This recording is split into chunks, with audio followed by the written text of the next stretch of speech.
So here I would like to start with the example, or it's a model for writing report, writing thesis. You please start the presentation so that I can read it for you and I can tell you how primary source and secondary source allocations should happen in the course of writing a report. One of you make the presentation. That means first I want the text itself. That teaching is one of the dignified, not these two images I have sent you. First one is about the part that talks about the actual analysis, that is the research writing, and only later we have to go and check out the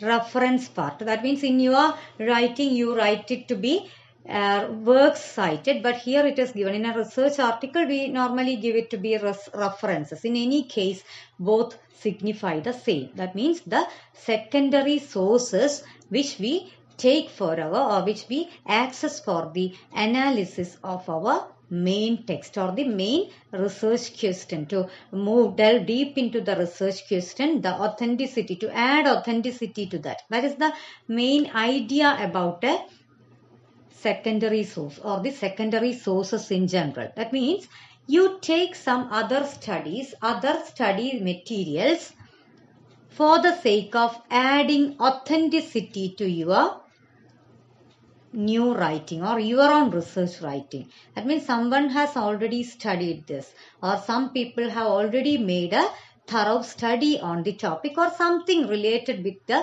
main source. That is more than enough. Your primary source, you are doing a feminist analysis. Say for example, you are doing a feminist analysis of the particular novel, particular primary source, and you come across some person who has done racial analysis, racism analysis, the theme of racism on the same novel. But you can find out some elements which are connected, which you can bring as a part of your novel, or some ideas you can draw from that analysis as well.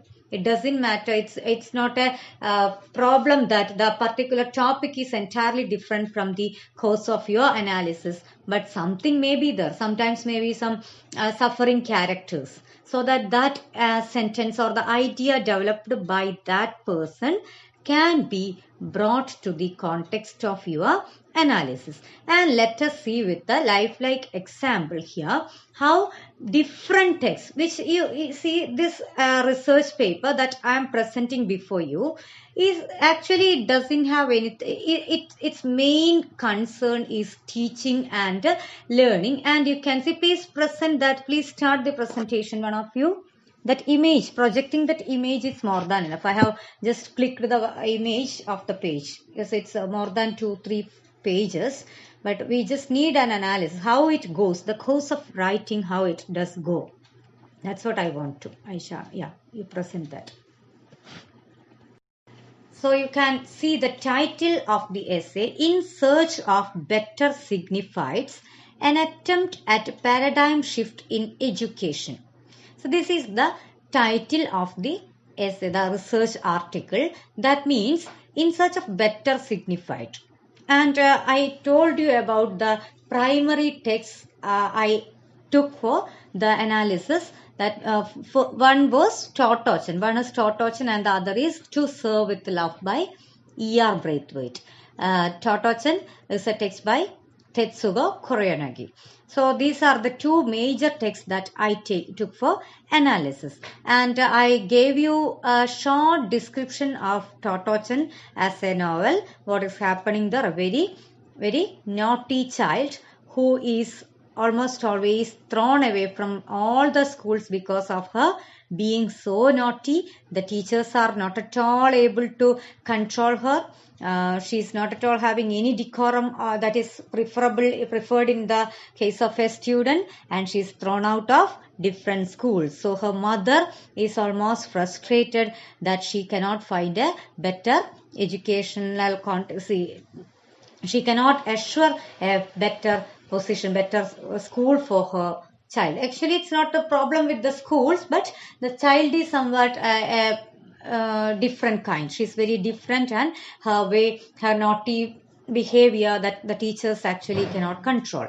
But what happens later is this mother finds out a different kind of school, that is Tomo school for the child, and that the name of the teacher is Kobayashi master, who loves the children before he starts teaching the children. So this is the difference we come across in that book. There's an autobiographical sketch. Actually, the person lived. That kind of a school was there in Japan, and instead of the concrete classrooms, buildings, he used the old train bogies as the classroom. So the ambience itself is different, and children learn everything everything is learned in a very enjoyable manner. There is no compulsion, there is no timetable, there is nothing called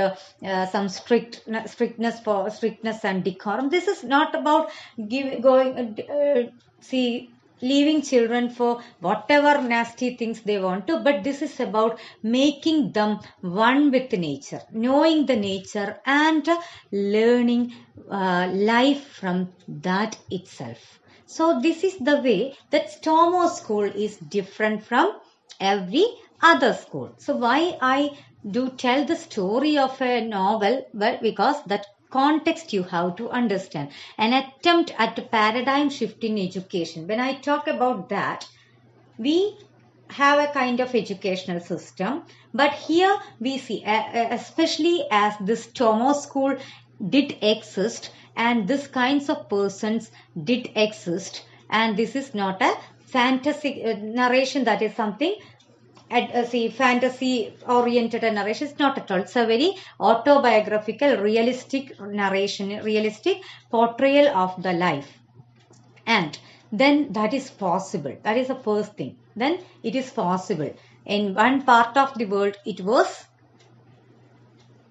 practice. This kind of a school was established, and it gave life to many people. And at the end of the book, you can see the people, those students who came out of the school. We may think that, without having a better curriculum, students are having the choice to learn whatever they want to at any point. See, if you want to study maths right now, you feel like, a child feels like, I want maths now. I want to study English now. I want to study Hindi now. Just see, do you have a kind of provision at any point, anywhere in India? No. And we usually do not come across such a provision. But here the school practiced that. And what do we normally expect? We expect such children to have lack of proper education, lack of proper strength in their content, because they may not be having much seriousness in study when they are not compelled to. This is the way we assume. You might have come across some of the ads that are related to such an app, learning app. You might have seen 24 hours learning. Why? I have to go for playing also. It's a very funny ad that is recently played in connection with that Byju's app, you might have seen. So this is the way we have a shift in our perspective. Why should we study 24/7? But there are people, majority of us think that only 24/7 learning will make you reach somewhere. And this is a life-like example where the students, not just one or two, if one or two only secure high position later in life, they become successful, you may tell that, this is because they are really brilliant, they are something different. So, but this is about the whole list of people who are working in different sectors with a very good academic and professional background. Their details are given like historicity, very authentic, in a very authentic manner by the end of the text Tortochen itself. So you can see it is possible, but we never attempt because we are worried about stuffing the content. If one day is lost, that is the end of the day. That day doesn't exist. If one particular lesson is left out to study for exam, see, at least even if it is parroting, that should be done. This is the way we think about education. We assume education to be, and that paradigm shift means the thinking, shift in your thinking, and that is what this research paper talks about. You can see the abstract there, you can read it later, but let me read for you the first part. You can present, why don't you make the presentation, please make the presentation available, that first part. First part of the research paper goes like, teaching is one of the dignified and elegant professions that can exploit its possibilities in many regards, both on humanitarian and intellectual grounds. So the whole topic is based on teaching and learning. The introduction I have given in that way. As it is a research paper, we do not need an introduction of the author as such. This is just about directly we are into the analysis of the paper, analysis of the topic. So teaching is one of the, I do not have to explain, just see the way it goes, the writing style you will have to note down. Okay, and so humanitarian and intellectual grounds, it can add a lot, it can bring a lot, it can see whether it that can be brought to the betterment of the students as well as both the development of both category. That is, it's a kind of giving and taking relationship between the teachers and the students, if it goes in a very amiable manner. The concept of education can metaphorically be represented as the beautiful flower if one takes teaching as a plant with a perfect rooting. So the perfect rooting, how perfect rooting is important to the better fruitfulness of a plant. The same way the teaching, if it happens in the perfect and desirable manner, it becomes something supplementary and beneficial for the student community as a whole.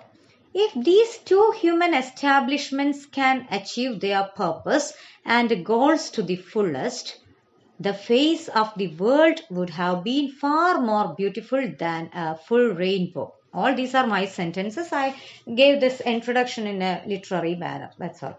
But the praxis of every such desirable possibility encounters many obstacles on its path, and that itself is the challenge of every better system or concept ever introduced or postulated. That's a general statement. That means praxis means bringing something, theory, into practice. So we can talk about making the world so beautiful, whether it is with the education or with the familial relationships or whatever, whichever area it may be. We can talk theory, we can talk about our opinion, we can raise beautiful opinion heads, but to bring that to the realm of practice itself is difficult.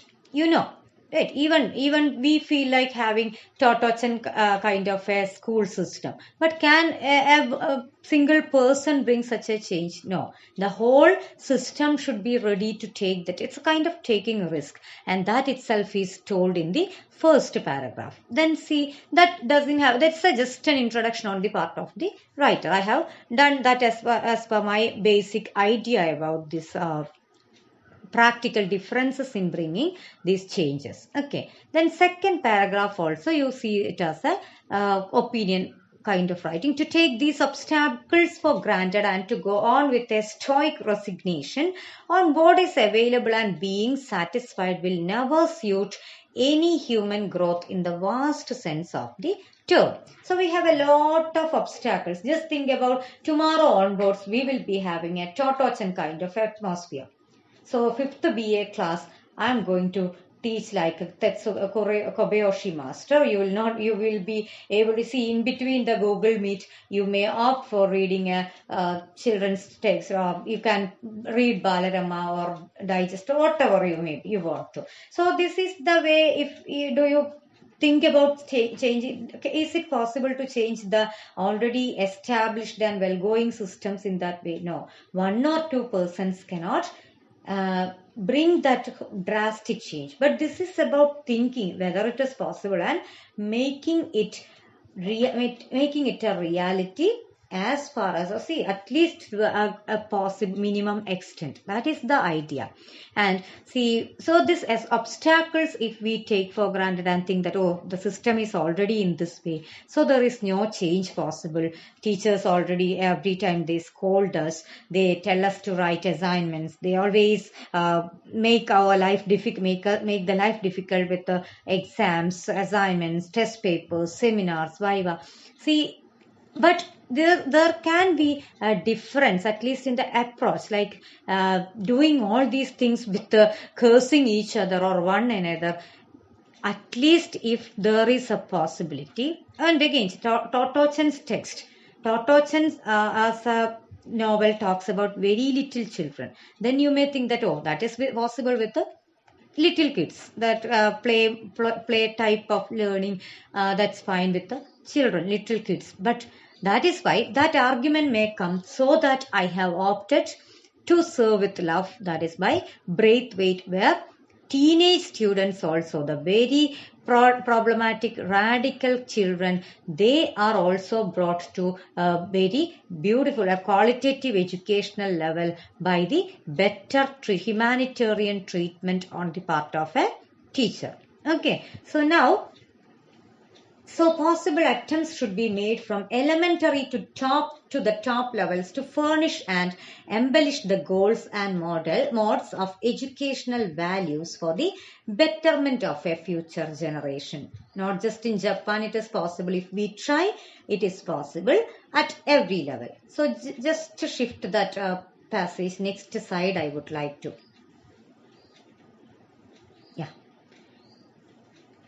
Analyzing some of the valuable definitions of the two supplementing words, teaching and education, itself will signify the relevance of retrospection in this realm. Retrospection means a reflective thinking, a different thinking. So then, this is the part at which I would like to tell you. Secondary source, you may be having a very idealistic notion that only the text which directly talks about my primary source can be taken as secondary text. To have a very different idea about that notion, or to make a shift in that notion, I wanted to give this part itself as the example. You can see there, Mahatma Gandhi told, by education, I mean an all-round drawing out of the best in child and man body, mind and spirit. And you can see within quotes, it is given to be Nair SR2.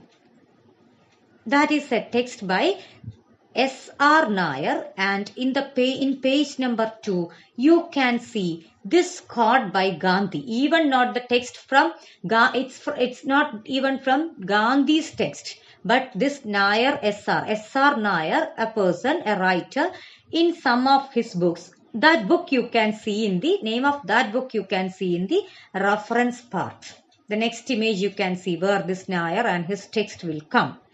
So just see, actually Japan, Totochan, Tetsugo Koreanagi, Kobayashi Master, all of them in Japan. Even you take about E.R. Braithwaite. Braithwaite, the school he worked, he actually, that story happens in an African context. And the racial prejudices and the sufferings he has to. He is a very brilliant teacher, but because of his being a black man, he suffers a lot. He is somewhere insulted, and all these events he narrates as an autobiographical sketch. So again, that authenticity. But just think, one story happens in Japan, the other story happens in Africa, and what does our Gandhi in India have to do with this educational research paper? That itself is the point that I wanted to tell you, and that's why I wanted this part itself to be projected. Mahatma Gandhi told about education somewhere in his book, and a Nair, S.R. Nair, a person, while writing some of his books, quoted Gandhi. Of course, he may be from India. Okay, that's not a foreign name. Again, S.R. Nair, maybe an Indian person. So in some book, he quoted Gandhi, and I was doing research. I was in search of something related with education, and I come across such a text where I see Gandhian notion on education, and of course, my thinking goes to my research paper, and then I try to connect the sentence from that book with my topic, and I bring the element here as that sentence is directly taken from the book. I acknowledge. This is what you mean by work citing or acknowledging. Just think that the part Mahatma Gandhi told, I erase that part. By education, the quote also I erase, and I write it as my sentence. Let me read you.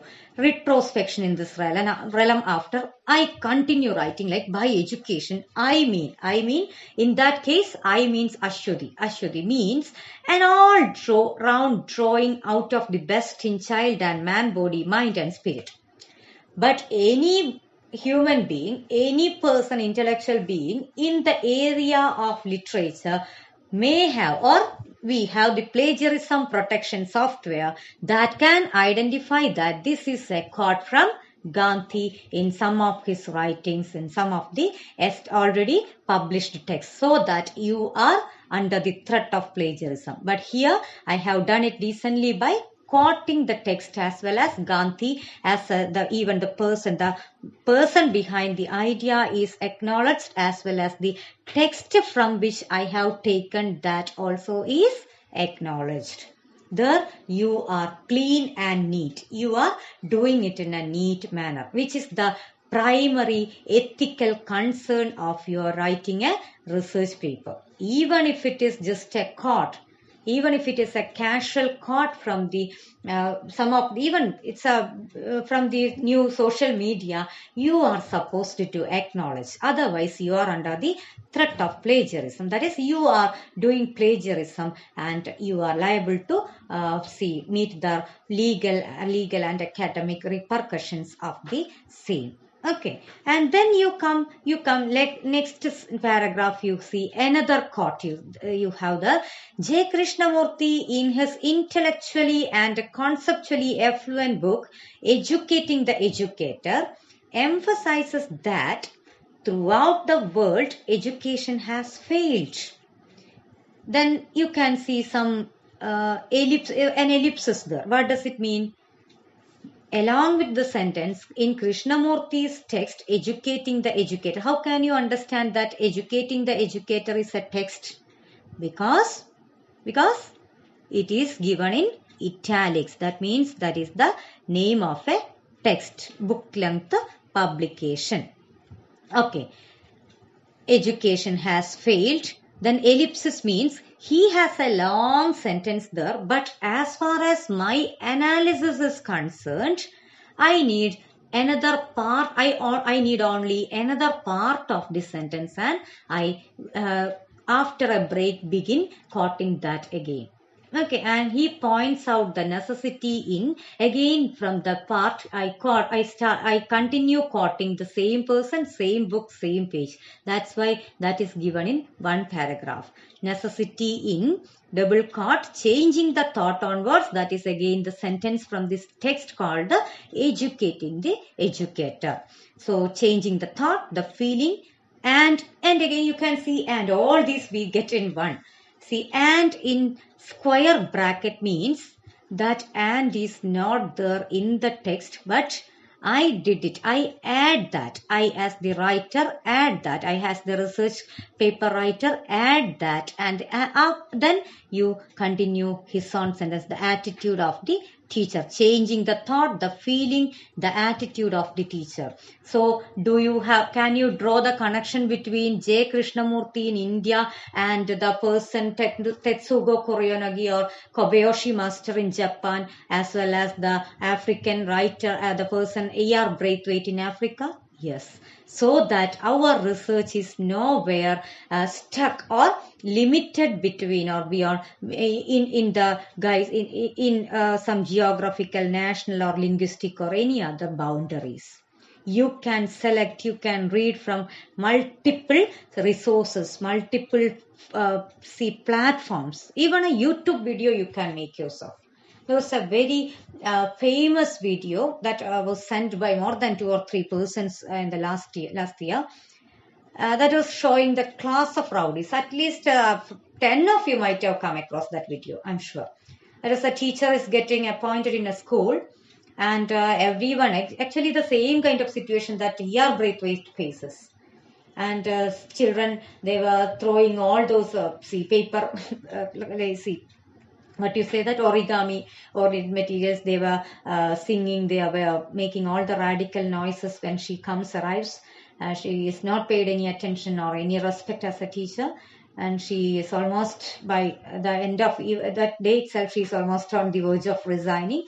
But later she takes a different attempt. She makes them, she treats them, she begins treating them very in a very humanitarian manner, and she, let's say, within 5 or 6 minutes, the audio, we see the change she could bring in the children, their attitude and approach. So this is the way that video also, if you are writing, you can quote as a secondary source. That is why we are not limited in between any of the mode of availability of the resource, as well as the other limitations like linguistic or national, geographical, other limitations are also not there in the mode of your accessing the primary and secondary sources. Okay, then one more sentence I will read. Drawing the connection between Gandhian concept of the growth of the body, mind and spirit of a student, and ultimately of a human being,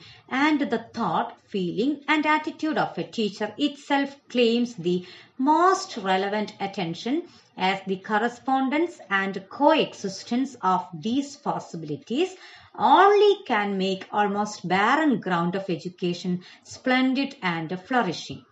Is it from somewhere? Is this paragraph from somewhere? No. It is my own writing. So there is no quote needed. And you can see the way the balancing is kept between quoting and the writing, the idea developed on our own. Okay. See the first two paragraphs I have written it completely my own. Those sentences are my own. Then after drawing these 2 or 3 quotes from different texts, again I come back to my own sentence. And again next paragraph also is my own. That doesn't mean that the whole paragraph should be my own, then quote should be again kept. We can mix all these. There is no limitation for that also. Okay, so this is the way you have to write down. See, this is just an analysis. Now you know what the research paper is about, and then you can go for reading the continuation of the same text which is already sent to you, and you can make an idea. You can see how the whole writing goes like. Okay.